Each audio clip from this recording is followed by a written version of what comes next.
আচ্ছা, আরেকটা কথা বলি, যে এই যে সাধারণ মানুষ, পুরুষদের পরিবার, মেয়েদেরও হয়তো পরিবার, মিডিয়া, কখনো কখনো আইনজীবীরাও, মানে কোথাও এই যে বিএনএস বা বিএনএসএস এই সম্পর্কে বা বিএস এই সম্বন্ধে কোনো জেনারেল অ্যাওয়ারনেস তৈরি হয়নি এখনো। অর্থে আমি কথা বলি তো কেউ জানেনই না।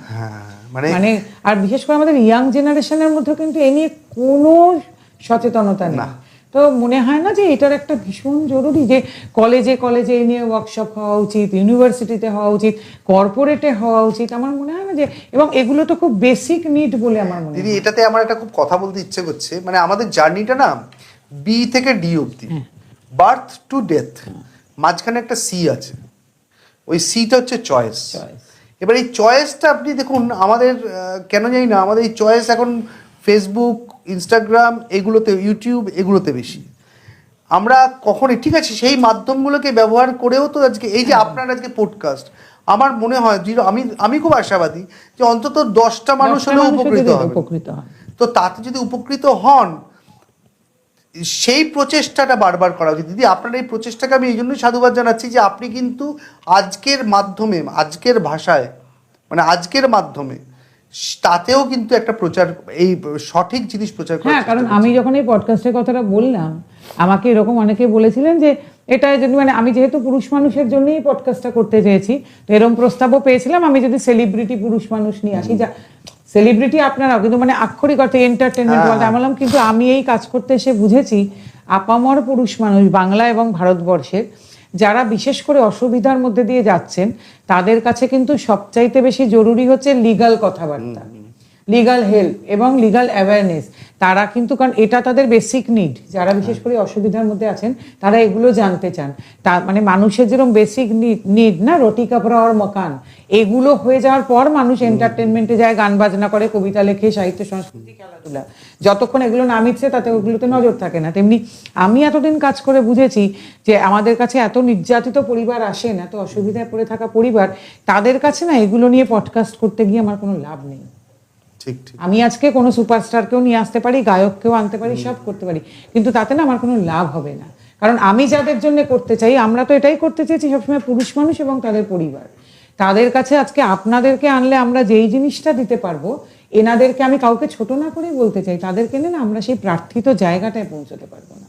আমি জানি আজকে আপনি যখন এই কথাগুলো বলছেন, আরো কতগুলো মানুষ শুনছে বা উপকৃত হচ্ছে, তো আমার তো সেইটা থাকা উচিত যে আমি যেই কাজটা করি সেই জেনারেল অ্যাওয়ারনেস। না, আমি ওই জন্য আপনার প্রচেষ্টাকে অত্যন্ত সাধুবাদ জানাই।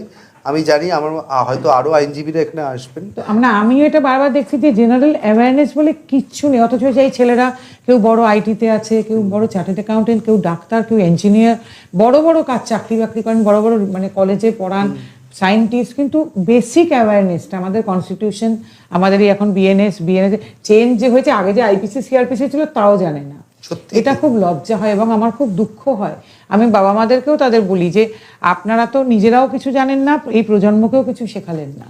আলটিমেটলি তাই, এবং সেই অজ্ঞানতাটাই কিন্তু আলটিমেটলি কাল, এবং এই অজ্ঞানতা থেকে কিন্তু তাদের পুলিশকে এতখানি ভয় পাওয়া, কোর্টের নাম শুনলে তারা ভয় পান, লয়ারদের কাছে তারা ভয় পান। আমি তো এরকম শুনেছি যে ডায়েরি করতে যেতে ভয় পান। এবং আমি ব্যক্তিগতভাবে মনে করি যে আমরা যখন ছোট ছিলাম না, আমাদের সবার না একজন হাউস ফিজিশিয়ান থাকতেন। কিছু একটা হলে, জ্বর হলে, ডায়রিয়া হলে, শরীর মিনিমাম একটা শরীর খারাপ হলে যেতাম। আজকাল তো সবেরই স্পেশালিস্ট হয়েছেন, তো আমাদেরও কিন্তু সবার ছিল। তেমনি সবার না একটা হাউস লয়ার থাকা উচিত। তিনি যেরকম হয়তো সিভিলেরই থাকুন, কিন্তু তিনি অ্যাটলিস্ট বলে দিতে পারবেন কার কাছে যেতে হবে। সবার, আমার মনে হয় বিদেশে কিন্তু সবার আছে, বিদেশে তো অবশ্যই, এবং এদেশেও যারা মোটামুটি একটু মানে কি বলবো বড় ব্যবসায়ী ফ্যামিলি বা বড় কিছু করেন, তাদের হয়তো সবার আছে। কারণ একজন হাউস লয়ার থাকা খুব সবার দরকার আমার মনে হয়। সেটা যদি আপনাদের একটা মান্থলি পয়সা দিয়েও রাখতে হয়, সেটা মনে হয় জরুরি। একদম, যে আপনাদের পেশা, আমি সবসময় দুটো পেশাকেই বলি যে এটাকে ব্যবহার করতে যেও না, যতটা এড়িয়ে যাওয়া যায় ভালো। সেটা হচ্ছে একটা হচ্ছে হসপিটাল আর কোর্ট। হসপিটাল মানে ডাক্তারবাবুরা, আমরা সুস্থ থাকবো এটাই আমাদের প্রার্থনা সবসময়, কিন্তু আলটিমেটলি আমাদেরকে যেতেই হয় ডাক্তারবাবুর কাছে। তেমনি এখন আদালতও এরকম হয়ে গেছে যে উপায় না থাকলেও আপনার দেওয়ালে পিঠ থেকে যাচ্ছে, এবং তাতে সমস্যাটা এমন হয়ে গেছে। আর বিশেষ করে এই ম্যাট্রিমোনিয়াল লজ মানুষকে জর্জরিত করে দিচ্ছে। আমি তো অনেককে জানি, একজন তো ভদ্রলোক একটা আইটি কোম্পানির খুব বড় ইঞ্জিনিয়ার ছিলেন, তিনি সব ছেড়ে ছুড়ে এবং সাধু হয়ে গেছেন। হ্যাঁ, মানে আমার কথা, ওনারা ভয় কেন পাচ্ছেন, যেটা আমরা জানি না সেটাতেই তো আমাদের ভয় না। তো ভয় এই কারণে পাচ্ছেন, যদি আমার এই ব্যাপারটা একটু জানা থাকে তাহলে থাকলে তো আর তখন ভয়ের ব্যাপারটা এত বিষয় নেই। ভয় পাবে হ্যাঁ, না। অনেক তো আমার সবাইকে একটা মানে আজকে এর মাধ্যমে আমি বলতে চাই যে আপনারা না সবাই চেনাশোনা হোক বা যা হোক, একজন লয়ারকে অন্তত মানে এমন রাখুন যে যার সঙ্গে আপনি রেগুলার পরামর্শ করতে পারবেন, যে অন্তত কিছুটা জানা রইলো, যে কিছু একটা হলে তাকে একটা ফোন করতে পারেন। এরকম একজন চেনাশোনা লয়ারের সঙ্গে আপনারা সবাই যোগাযোগে থাকবেন।